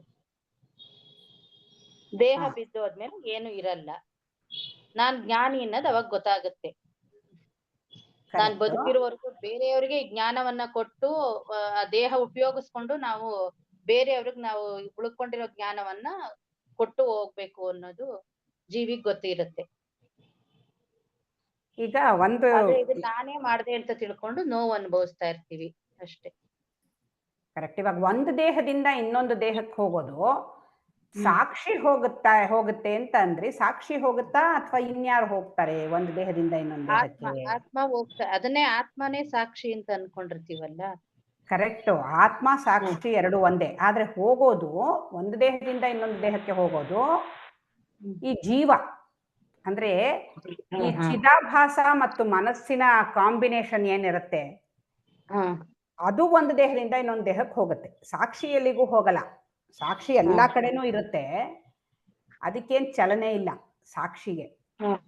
ಆ ಸಾಕ್ಷಿ ಈ ಅಂತಃಕರಣದ ಮೇಲೆ ಪ್ರತಿಫಲನ ಆದಾಗ ಅದಕ್ಕೆ ಚಿದಾಭಾಸ ಅಂತ ಹೆಸರು. ಸೊ ಈ ಮನಸ್ಸು ಮತ್ತು ಈ ಪ್ರತಿಫಲನ ಇದೆರಡನ್ನೂ ಬೇರೆ ಮಾಡಕ್ ಆಗಲ್ಲ ಅಲ್ವಾ? ಒಂದ್ಸರ್ತಿ ಪ್ರತಿಫಲನ ಆದ್ಮೇಲೆ ಆ ಪ್ರತಿಫಲನವನ್ನ ತೆಗಿಯಕ್ಕಾಗಲ್ಲ ಮನಸ್ಸಿನಿಂದ. ಸೊ ಇದೆರಡರ ಸಂಬಂಧ ಏನಿದೆ, ಮನಸ್ಸು ಮತ್ತು ಚಿದಾಭಾಸದ ಸಂಬಂಧ ಏನಿದೆ, ಇದು ಸಹಜ ಸಂಬಂಧ. ಅಂದ್ರೆ ಇದು ತೆಗಿಯಕ್ಕಾಗಲ್ಲ. ಆಮೇಲೆ ಇದೇನೆ ಒಂದು ದೇಹದಿಂದ ಇನ್ನೊಂದು ದೇಹಕ್ಕೆ ಹೋಗೋದು. ಇದಕ್ಕೇನೆ ಜೀವ ಅಂತ ಹೇಳೋದು. ಚಿದಾಭಾಸ ಮತ್ತು ಮನಸ್ಸಿನ ಒಟ್ಟು ಘಟಕ ಏನಿದೆ, ಟೋಟಲ್ ಕಾಂಪೊನೆಂಟ್ ಏನಿದೆ, ಇದಕ್ಕೆ ಜೀವ ಅಂತ ಹೇಳ್ತೀವಿ. ನಿಜವಾಗ್ಲೂ ನೋಡಕ್ ಹೋದ್ರೆ ಇದ್ರಲ್ಲಿರುವ ಚಿದಾಭಾಸ ಇದು ಸಾಕ್ಷಿನೇ ಹಂಗ್ ನೋಡಕ್ ಹೋದ್ರೆ. ಯಾಕೆಂದ್ರೆ ಸಾಕ್ಷಿಯ ಬೆಳಕೆ ಅದು, ಅದಕ್ಕೆ ಸಾಕ್ಷಿಯ ಚೈತನ್ಯನೇ ಇದೆ ಚಿದಾಭಾಸಕ್ಕೆ. ಆದ್ರೆ ಆ ಸಾಕ್ಷಿಯ ಹಂತದಿಂದ ಇಲ್ಲಿ ಬಂದು ಪ್ರತಿಫಲನ ಆದ್ಮೇಲೆ ಇದಕ್ಕೆ ಮರ್ತ ಹೋಗ್ಬಿಡುತ್ತೆ. ನಾನ್ ಸಾಕ್ಷಿ ಅನ್ನೋದು ಈ ಚಿದಾಭಾಸಕ್ಕೆ ಮರ್ತ ಹೋಗ್ಬಿಡುತ್ತೆ. ಹಾಗಾಗಿ ಇದೇನ್ ಮಾಡುತ್ತೆ, ಈ ಮನಸ್ಸಿನ ಜೊತೆನಲ್ಲಿ ಸೇರ್ಕೊಂಡ್ಬಿಡುತ್ತೆ. ಅದ್ರ ಮೇಲೆ ಪ್ರತಿಫಲನ ಆಯ್ತು. ಪ್ರತಿಫಲನ ಆದ ತಕ್ಷಣ ಅದೆರಡು ಒಟ್ಟಾಯ್ತು. ಅದು ಒಟ್ಟಾದ್ಮೇಲೆ ಆ ಮನಸ್ಸಿನಲ್ಲಿ ಬರ್ತಾ ಇರುವಂತ ಏನೇನ್ ಭಾವನೆಗಳಿದೆಯೋ ಅದನ್ನೆಲ್ಲ ತನ್ನದು ಅಂತ ತಿಳ್ಕೊಳ್ತೀವಿ. ಯಾಕೆ ತನ್ನದು ಅಂತ ತಿಳ್ಕೊಳ್ತು ಅಂತಂದ್ರೆ, ಇವಾಗ ಈ ಮನಸ್ಸು ಅಂತ ಅನ್ನೋದು ಏನಿದೆ, ಇದರಲ್ಲಿ 4 ಕೆಲಸ ಅಂತ ಅವಾಗ್ಲೇ ನೋಡಿದ್ವಿ. ಏನು, ಅಹಂಕಾರ, ಚಿತ್ತ, ಬುದ್ಧಿ, ಮನಸ್ಸು, ಇದೆಲ್ಲ ಕೆಲಸನೂ ಇದೆ ಇದರಲ್ಲಿ. ಹಾಗಾಗಿ ಇದು ಆಕ್ಚುಲಿ ಬುದ್ಧಿಯ ಮೇಲೆ ಪ್ರತಿಫಲನ ಆಗೋದು ಈ ಒಂದು ಚಿದಾಭಾಸ. ನಾವು ಸುಮ್ಮನೆ ಒಟ್ಟಾರೆಯಾಗಿ ಮನಸ್ಸು ಮನಸ್ಸು ಅಂತ ಹೇಳ್ತೀವಿ. ಬುದ್ಧಿ ಅನ್ನೋದು ಹೆಚ್ಚು ಸತ್ವಗುಣದಿಂದ ಕೂಡಿರುವಂಥದ್ದು. ಹಾಗಾಗಿ ಬುದ್ಧಿಯ ಮೇಲೆ ಈ ಚಿದಾಭಾಸ ಪ್ರತಿಫಲನ ಆಗುತ್ತೆ. ಆವಾಗ ಏನ್ ಮಾಡುತ್ತೆ, ಇದರಲ್ಲೇನೆ ಅಹಂಕಾರನೂ ಇದೆ. ಈ ಒಂದು ಅಂತಃಕರಣ ಅನ್ನೋದ್ರಲ್ಲಿ, ಈ ಒಂದು ಸರ್ಫೇಸ್ ಏನಿದೆ, ಈ ಗೋಡೆ ಏನಿದೆ, ಇದರಲ್ಲಿ ಅಹಂಕಾರನೂ ಕೆಲಸ ಮಾಡ್ತಾ ಇದೆ. ಆ ಅಹಂಕಾರ ಏನ್ ಮಾಡ್ತಾ ಇದೆ ಇವಾಗ ಅಂದ್ರೆ, ಈ ಚಿದಾಭಾಸ ಇದ್ರ ಮೇಲೆ ಬಂತಲ್ವಾ, ಇದ್ರ ಮೇಲೆ ಬಂದ ಮೇಲೆ ಚಿದಾಭಾಸ ನಿಜವಾಗ್ಲೂ ನೋಡಕ್ ಹೋದ್ರೆ ಸಾಕ್ಷಿಯ ಬೆಳಕೋದು, ಸಾಕ್ಷಿಯ ಚೈತನ್ಯ, ಅದು ಶುದ್ಧ, ಅದಕ್ಕೆ ಏನೂ ಅಂಟಿಲ್ಲ. ಆದ್ರೆ ಈ ಅಹಂಕಾರದ ಏನ್ ಮಾಡ್ಬಿಡುತ್ತೆ, ಅದನ್ನ ಈ ಜಡವಾದ ಮನಸ್ಸಿನ ಮೇಲೆ ಮತ್ತು ಅದನ್ನ ಜಡವಾದ ಮನಸ್ಸಿನ ಮೇಲೆ, ಜಡವಾದ ಮನಸ್ಸಿನ ಗುಣಗಳನ್ನ ಅದರ ಮೇಲೆ ಆರೋಪ ಮಾಡಿಬಿಡುತ್ತೆ ಪರಸ್ಪರ. ಹಾಗೆ ಆರೋಪ ಮಾಡೋದ್ರಿಂದ ಈ ಚಿದಾಭಾಸಕ್ಕೆ ಏನಾಗುತ್ತೆ, ತಾನು ಸೀಮಿತ ಅಂತ ಕಲ್ಪನೆ ಬರುತ್ತೆ.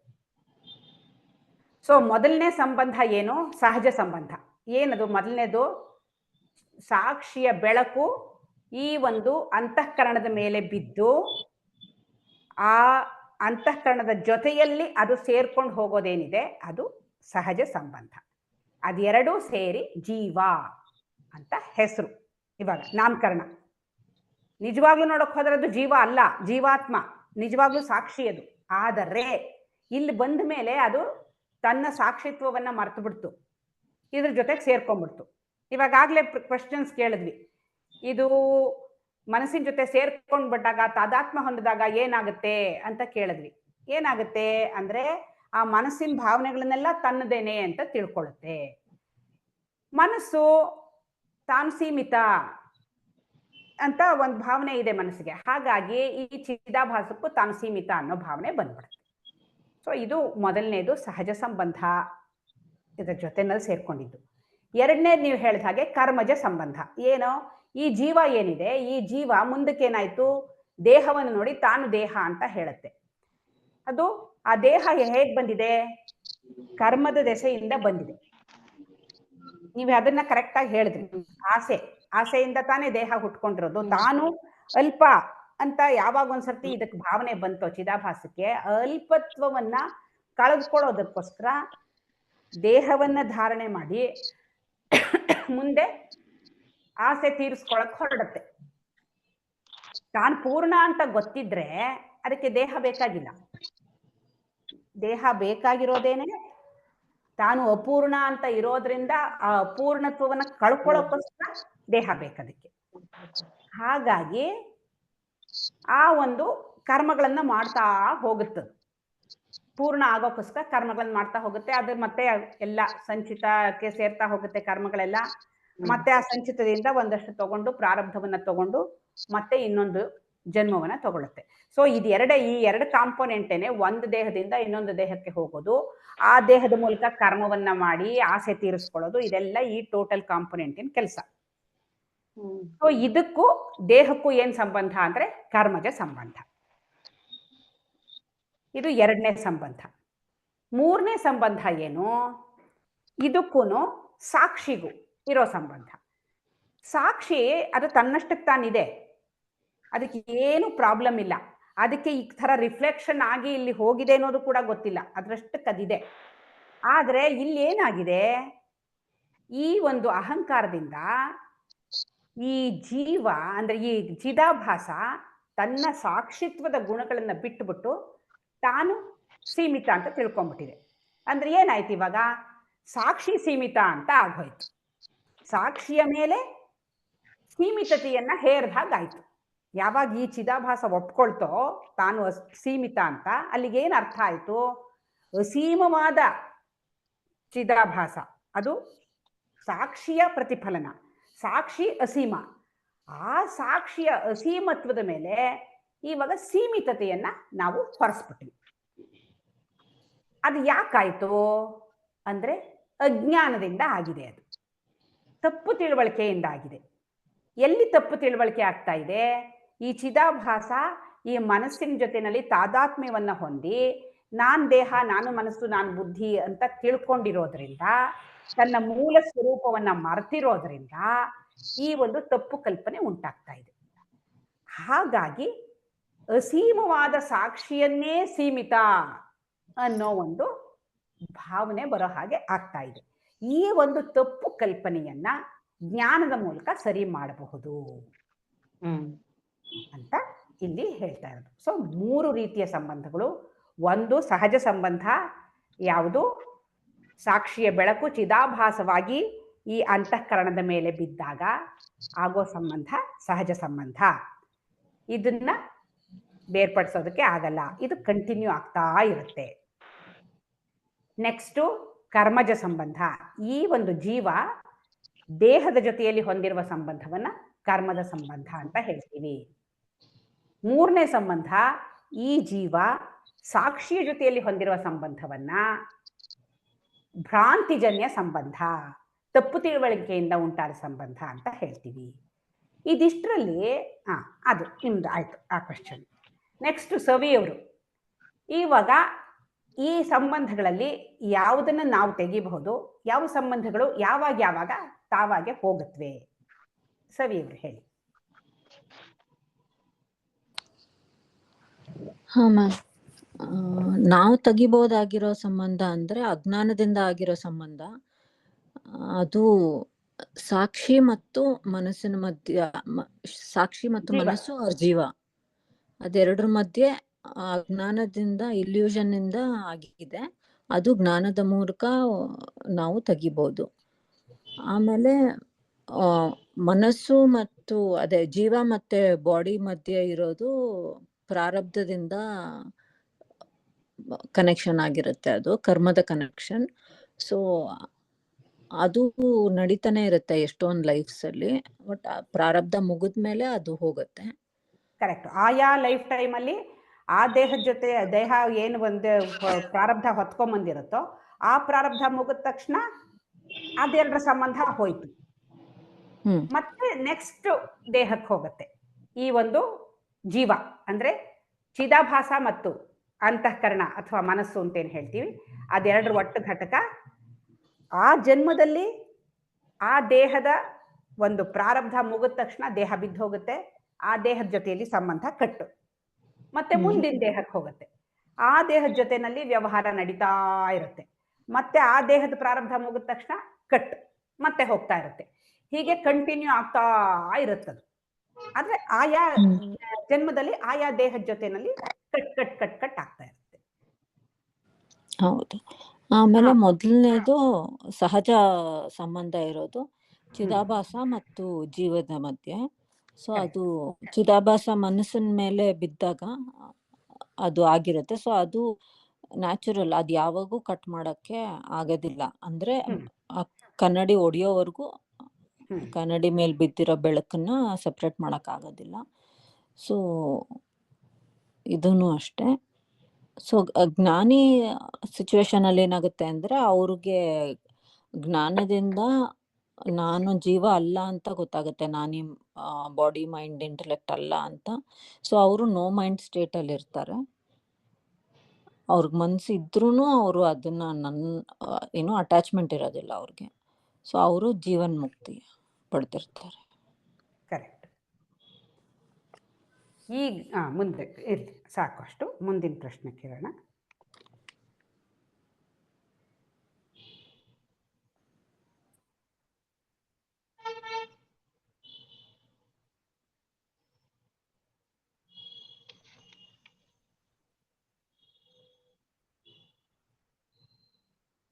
ಇದು ಇಲ್ಲಿಗೆ ಎಂಡೆ ಆಯಿತು. ಓಕೆ, ಹಾಂ, ಪದ್ಮಾ ಅವರು ಇವಾಗ ಇದು ಎಲ್ಲ ಸಂಬಂಧಗಳನ್ನು ಹೇಳಿದ್ವಿ. ಸವಿಯವರು ಹೇಳಿದ್ರು ಈ ಒಂದು ಸಾಕ್ಷಿ ಮತ್ತು ಜೀವದ ಸಂಬಂಧ ತಪ್ಪು ತಿಳುವಳಿಕೆಯಿಂದ ಆಗಿರೋದು ಅದು ಹೋಗುತ್ತೆ ಅಂತ. ಈ ಉಳಿದ 2 ಸಂಬಂಧಗಳನ್ನ ಯಾವಾಗ ಅವುಗಳು ಹೋಗುತ್ತವೆ? ಅಂದ್ರೆ ಪ್ರಾರಬ್ಧ ಕರ್ಮ ಹೋಗೋದು ಹೇಗೆ ಅಂತ. ಅದು ಹೇಗೆ ಅಂದ್ರೆ ಪ್ರಾರಬ್ಧ ಕರ್ಮ ಹೇಗ್ ಬಂದಿರುತ್ತೆ ಅಂದ್ರೆ ನಮ್ಮ ಸಂಚಿತ ಕರ್ಮದಿಂದ ಆ ಜನ್ಮದಲ್ಲಿ ಸ್ವಲ್ಪ ತಗೊಂಡ್ಬಂದಿರ್ತೀವಿ. ಆ ಪೀರಿಯಡ್ ಎಷ್ಟು ದಿನ ಬದುಕಿರ್ತೀವೋ ಅಷ್ಟು ದಿನವನ್ನು ಅನುಭವಿಸುವಂತಹದ್ದಕ್ಕೆ ಪ್ರಾರಬ್ಧ ಕರ್ಮ ಅಂತಂದ್ಬಿಟ್ಟು, ಅದು ಜೀವನ್ ಮುಕ್ತನಾದ ಮೇಲೆ ಆ ಜೀವ ಇರೋವರೆಗೂ, ದೇಹ ಇರುವವರೆಗೂ ಮಾತ್ರ ಆ ಪ್ರಾರಬ್ಧ ಕರ್ಮ ಅನುಭವಿಸ್ಬೇಕು. ಆಮೇಲೆ ಅದು ಯಾವ ಸಂಚಿತ ಕರ್ಮವೂ ಇರಲ್ಲ, ಪ್ರಾರಬ್ಧ ಕರ್ಮವೂ ಬರಲ್ಲ, ಯಾವ ಆಗಾಮಿ ಕರ್ಮ ಯಾವುದು ಕರ್ಮವೂ ಆ ಜೀವನ್ ಮುಕ್ತನಿಗೆ ಇರೋದಿಲ್ಲ. ಕರೆಕ್ಟ್. ಆಮೇಲೆ ಅವನ ದೇಹ ಎಂಡ್ ಆಗೋವಾಗ ಏನಾಗುತ್ತೆ? ಯಾವ ಕರ್ಮಗಳು ಬರಲ್ಲ, ಶುದ್ಧವಾದ ಸಾಕ್ಷಿ ನಾನು ಅನ್ನುವ ಇದರಲ್ಲಿ ಸಾಕ್ಷಿಯ ಜೊತೆಗೆ ಸಾಕ್ಷಿಯಾಗಿ ಉಳಿದು ಬಿಡ್ತಾನೆ ಅಷ್ಟೆ. ಕರೆಕ್ಟ್. ಅಂದ್ರೆ ಜೀವನ್ಮುಕ್ತ ಸ್ಥಿತಿಯಲ್ಲಿ ಅವನ ದೃಷ್ಟಿಯಲ್ಲಿ ಯಾವುದೇ ಕರ್ಮಗಳು ಇಲ್ಲ. ಆದ್ರೆ ಆ ದೇಹ ಇರೋವರೆಗೂ, ಆ ದೇಹದ ಪ್ರಾರಬ್ಧ ಇರೋವರೆಗೂ ಆ ದೇಹದ ಮೂಲಕ ಲೋಕ ಕಲ್ಯಾಣ ಇರುತ್ತೆ. ಆದ್ರೂ ಅವನಿಗೆ ತಾನ್ ಮಾಡ್ತಾ ಇದ್ದೀನಿ ಅನ್ನೋ ಒಂದು ಭಾವನೆ ಇರಲ್ಲ. ಆಮೇಲೆ ಸಂಬಂಧ ಪಟ್ಟಿದ್ದಲ್ಲ, ಆ ಏನು ಒಂದು ಕರ್ಮಗಳು ಇದೆಯೋ ಅದು ನನ್ನದಲ್ಲ, ನನಗಲ್ಲ, ನಾನು ಜೀವನ್ ಮುಕ್ತ ಆಗೋಗ್ಬಿಟ್ಟಿದೀನಿ ಅಂತಂದ್ರೆ ಈ ಬಾಡಿ, ಮೈಂಡ್, ಇಂಟೆಲೆಕ್ಟ್ ಅನ್ನೋದು ನಂದಲ್ಲ, ಅವು ಏನಿದ್ರು ಜಡವಾದದ್ದು, ನಾನು ಶುದ್ಧ ಚೈತನ್ಯ ಅನ್ನೋದು ಸ್ಥಿರವಾಗ್ಬಿಟ್ಟಿರತ್ತೆ. ಕರೆಕ್ಟ್. ಆಮೇಲೆ ಆ ದೇಹವು ಬಿಡೋ ಸಮಯ ಬಂದಾಗ ಏನಾಗುತ್ತೆ, ಆ ದೇಹ ಬಿದ್ದೋದ್ಮೇಲೆ ಇನ್ನು ಮುಂದಕ್ಕೆ ಏನು ಪ್ರಯಾಣ ಇಲ್ಲ. ಯಾಕೆಂದ್ರೆ ಅವನಿಗೆ ತಿಳುವಳಿಕೆ ಬಂದ್ಬಿಟ್ಟಿದೆಯಲ್ಲ, ಜ್ಞಾನ ಬಂದ್ಬಿಟ್ಟಿದೆಯಲ್ಲ. ಈ ಒಂದು ಚಿದಾಭಾಸ ಮತ್ತೆ ಪುನರಪಿ ಇಲ್ಲ ಅಂದ್ರೆ ಇಲ್ಲ.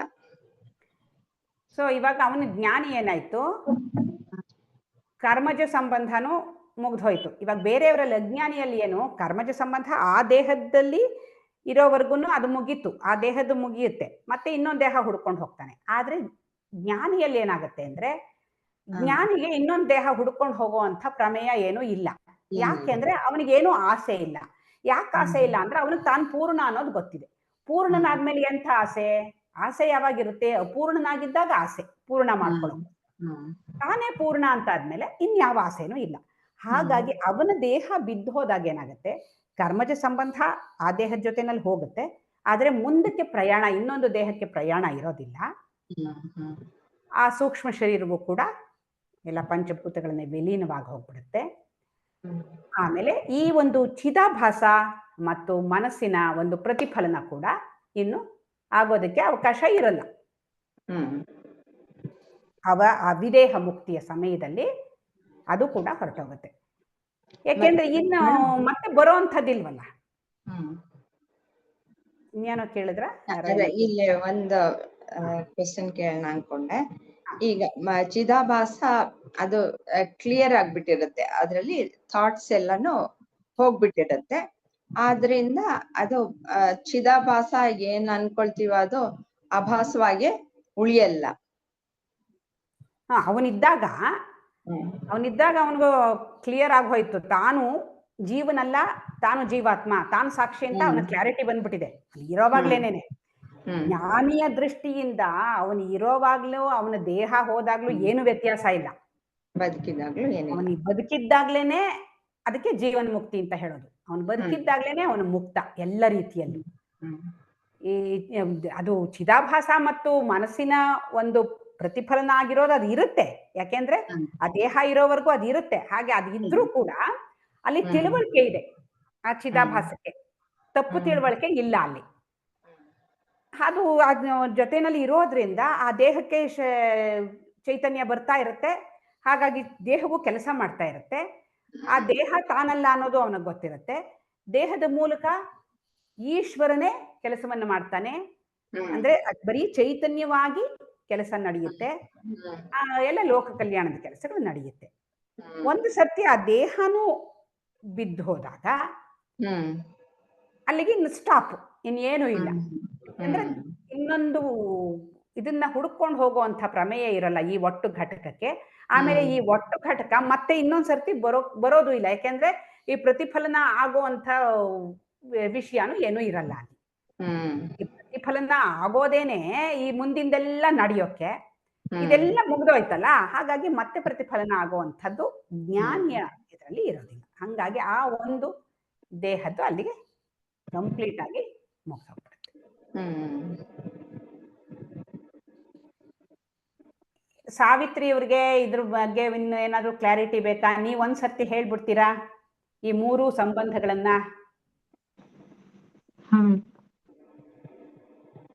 ಜ್ಞಾನಿಗೆ ಜ್ಞಾನ ಬಂದ ಮೇಲೆ ಅದೇ ಸಹಜ ಸಂಬಂಧ, ಚಿದಾಭಾಸ ಆಗಿರೋದು ಸಹಜ ಸಂಬಂಧ. ಮನಸ್ಸು ಮತ್ತು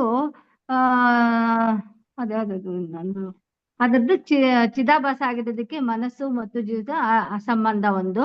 ದೇಹ ಮತ್ತು ಜೀವದ ಸಂಬಂಧ, ದೇಹ ಮತ್ತು ಸಾಕ್ಷಿಯ ಸಂಬಂಧ, ಜೀವ ಮತ್ತು ಸಾಕ್ಷಿಯ ಸಂಬಂಧ, ಮೂರು ಸಂಬಂಧಗಳು.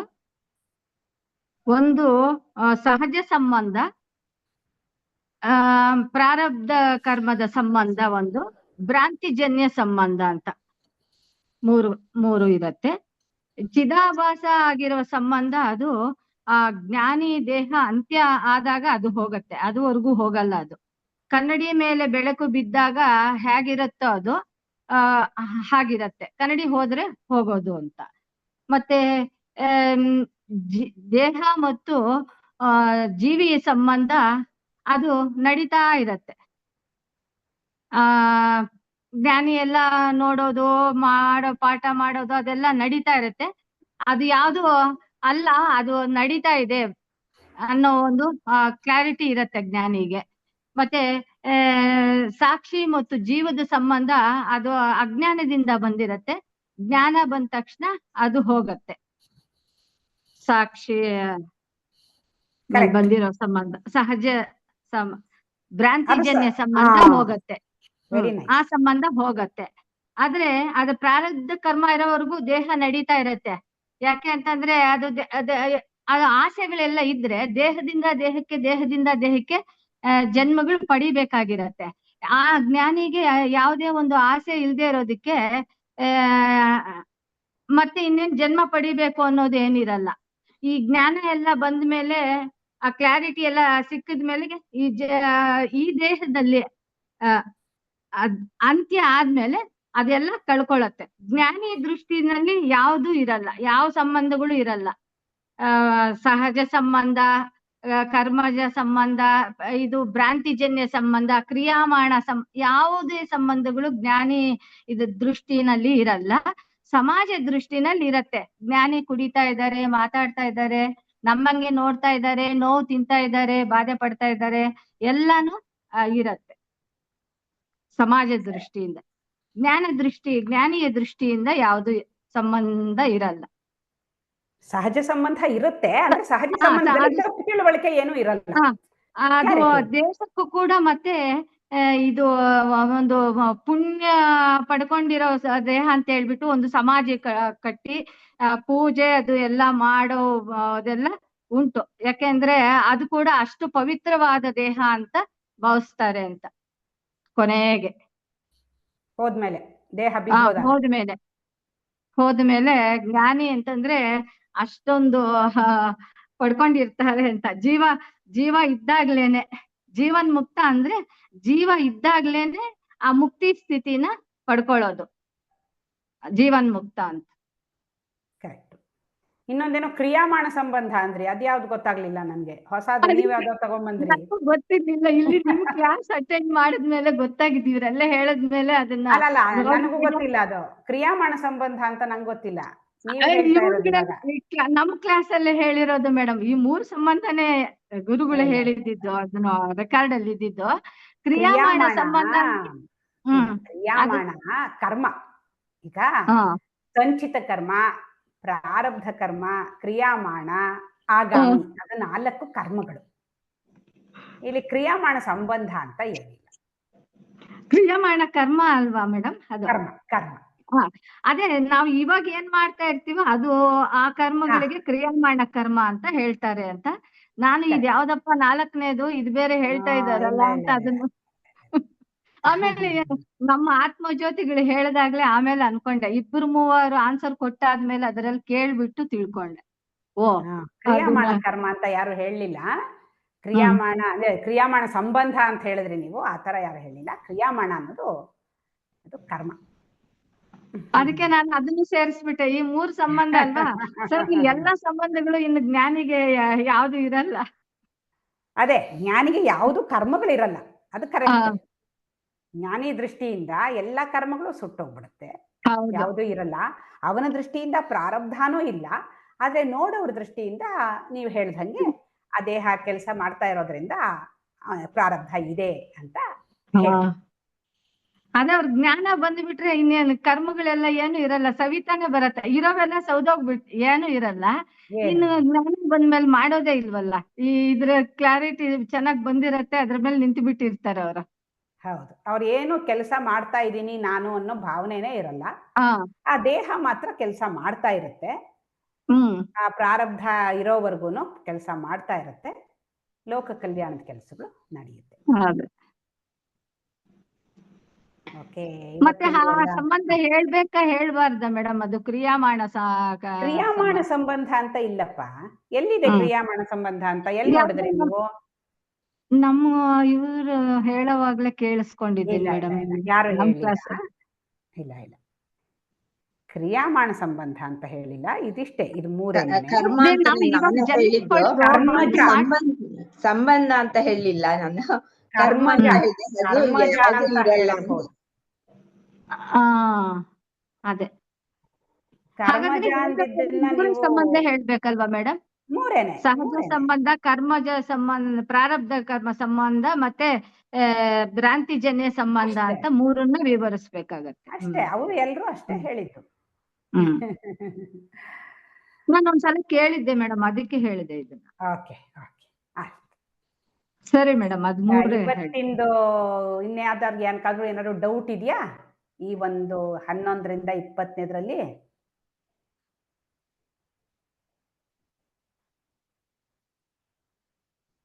ಯಾರಿಗೂ ಏನು ಡೌಟ್ ಇಲ್ಲ ಅಂದ್ರೆ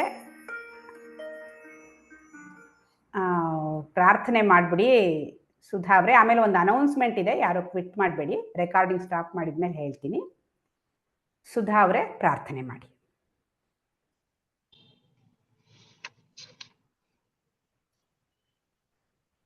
असतो मा सद्गमय तमसो मा ज्योतिर्गमय मृत्योर्मा अमृतंगमय। ओम शांति शांति शांति। पूर्णमदः पूर्णमिदं पूर्णात् पूर्णमुदच्यते पूर्णस्य पूर्णमादाय पूर्णमेवावशिष्यते। ओम शांति शांति शांति। ನಾನು ನಾನೆಂಬುದು ನಾನಲ್ಲ, ಈ ದೇಹ ಮನ ಬುದ್ಧಿ ನಾನಲ್ಲ, ಸಚ್ಚಿದಾನಂದಾತ್ಮ ಶಿವನಾನು ನಾನೇ. ಶಿವೋಹಂ ಶಿವೋಹಂ ಶಿವೋಹಂ. ಆತ್ಮದರ್ಶನಂ ಬ್ರಹ್ಮದರ್ಶನಂ ಬ್ರಹ್ಮದರ್ಶನಂ ಸತ್ಯದರ್ಶನಂ. ಅಂತರ್ಜ್ಯೋತಿ बहिर्ज्योति प्रत्यग्ज्योति परात्परः ज्योतिरेव ज्योतिः स्वयं ज्योति आत्मज्योतिः शिवोऽस्म्यहम् लोकाः समस्ताः सुखिनो भवन्तु लोकाः समस्ताः सुखिनो भवन्तु लोकाः समस्ताः सुखिनो भवन्तु हरिः ओम तत्सत् श्री गुरुभ्यो नमः।